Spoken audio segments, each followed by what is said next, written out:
Salam damai dan sejahtera.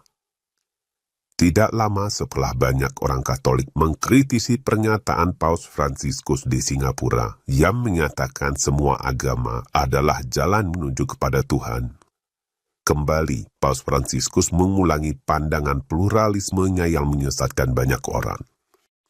Dalam pesannya kepada peserta pertemuan lintas agama di Tirana, Albania, pada tanggal 17 September 2024, Paus Fransiskus mengatakan, keragaman identitas budaya dan agama adalah anugerah dari Tuhan. Ini seperti mengulangi pernyataan kontroversial dalam dokumen Human Fraternity di Abu Dhabi yang menyatakan bahwa pluralisme dan keragaman agama, warna kulit, jenis kelamin, ras dan bahasa dikehendaki Tuhan dalam kebijaksanaannya. Celakanya, banyak orang Katolik yang malah mendukung pernyataan tersebut dengan alasan demi semangat toleransi dan kerukunan hidup beragama. Dengan kata lain, sikap Paus Fransiskus menurut mereka sangat sesuai dengan semangat perdamaian yang dibutuhkan dunia. Pertanyaan pentingnya, apakah itu sesuai dengan kehendak Tuhan? Pandangan pluralisme seperti yang disampaikan oleh Paus Fransiskus itu mungkin logis untuk agama-agama pagan. Agama-agama tersebut tidak muncul dari wahyu Tuhan, tapi dari pencarian spiritual manusia. Agama-agama pagan lahir sebagai ekspresi yang berbeda-beda dari upaya pencarian spiritual manusia di berbagai budaya dan bangsa. Dalam paradigma pemikiran pagan, tidak ada agama yang mutlak benar. Semua agama adalah jalan yang berbeda dan serba terbatas untuk mencapai puncak kebenaran spiritual yang diasumsikan sama. Dalam agama pagan, semua agama benar menurut pengikutnya masing-masing, dan manusia tidak pernah dapat mengenal Tuhan yang sejati secara objektif. Karenanya, mereka dengan amat mudah disesatkan oleh roh-roh jahat yang ingin disembah seperti Tuhan. Dalam konteks agama pagan inilah pernyataan bahwa semua agama adalah jalan menuju kepada Tuhan menjadi logis. Tapi pandangan ini tak dapat diterima dalam iman Kristen. Dalam iman Kristen bukan manusia yang mencari Tuhan, melainkan Tuhanlah yang mewahyukan dirinya kepada manusia. Dengan demikian, kebenaran Tuhan itu bersifat objektif dan absolut, bukan subjektif dan relatif seperti dalam agama-agama pagan. Sebagai konsekuensinya, ada Tuhan yang benar dan banyak Tuhan-Tuhan palsu. Juga ada agama yang benar dan banyak agama-agama yang menyesatkan. Kepada pengikut agama pagan di Athena, Rasul Paulus berkata, ketika aku berjalan-jalan di kotamu dan melihat-lihat barang-barang pujaanmu, aku menjumpai juga sebuah mezbah dengan tulisan, kepada Allah yang tidak dikenal. Apa yang kamu sembah tanpa mengenalnya, itulah yang kuberitakan kepada kamu. Kisah Para Rasul, bab 17, ayat 23. Berbeda dengan agama pagan yang tidak dapat mengenal Tuhan yang benar, dalam iman Kristen kita menyembah Tuhan yang benar, dan sekaligus kita kenal karena Tuhan sendirilah yang telah menyatakan dirinya kepada kita. Tuhan yang benar itu kita kenal sepenuhnya dalam Yesus Kristus, sabda Allah yang berinkarnasi menjadi manusia. Ini berkali-kali dikatakan sendiri oleh Yesus Kristus.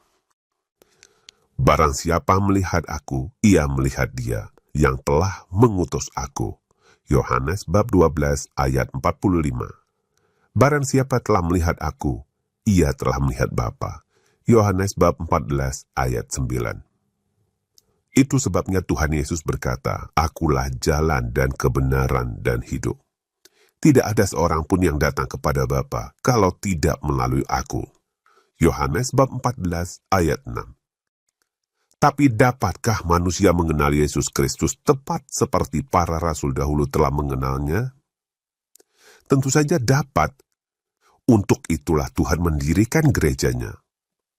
Engkau adalah Petrus, dan di atas batu karang ini aku akan mendirikan gerejaku, dan alam maut tidak akan menguasainya. Matius bab 16 ayat 18. Melalui gerejanya ini, dengan pertolongan Roh Kudus, kita dapat mengenal Yesus Kristus tepat seperti para rasul mengenalnya. Dan sesuai dengan janjinya, gerejanya tidak akan terkalahkan. Maka hanya melalui gerejanya saja, yang tidak lain adalah gereja Katolik dengan Petrus sebagai pemimpinnya, seluruh kebenaran yang dinyatakan Tuhan kepada para rasul akan terjaga utuh sampai akhir zaman. Maka kesimpulannya jelas. Manusia hanya dapat sampai pada Tuhan yang benar melalui Yesus Kristus. Dan manusia dapat mengenal Yesus Kristus dengan benar, seperti para rasul mengenalnya, hanya melalui gereja Katolik yang didirikannya. Dengan demikian Tuhan tidak menghendaki keragaman agama yang membawa kebingungan dan kesesatan. Tuhan hanya menghendaki satu agama yang memberikan kepastian kebenaran, yaitu gereja Katolik yang telah didirikannya sendiri. Jadi agama-agama yang tidak mengimani Yesus tidak akan sampai pada Tuhan yang benar. Sementara orang Kristen yang mengimani Yesus tapi tidak berada di dalam gereja Katolik tidak akan mengenalnya dengan benar. Ingatlah bahwa Yesus Kristus menyertai gerejanya sampai akhir zaman. Matius bab 28 ayat 20.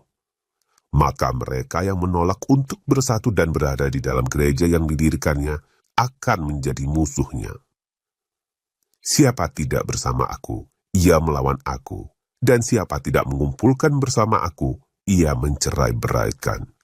Matius bab 12 ayat 30.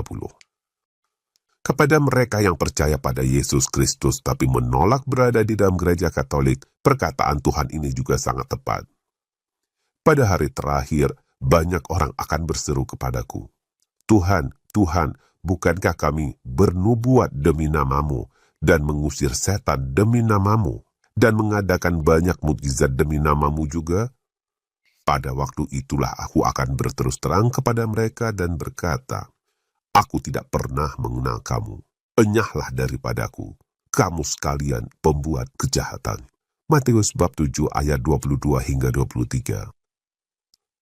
Mereka semua dikatakan sebagai pembuat kejahatan karena telah memecah belah kekristenan dan mengajarkan Injil yang berbeda, yaitu kebenaran yang tidak utuh sebagaimana yang dimiliki gereja Katolik.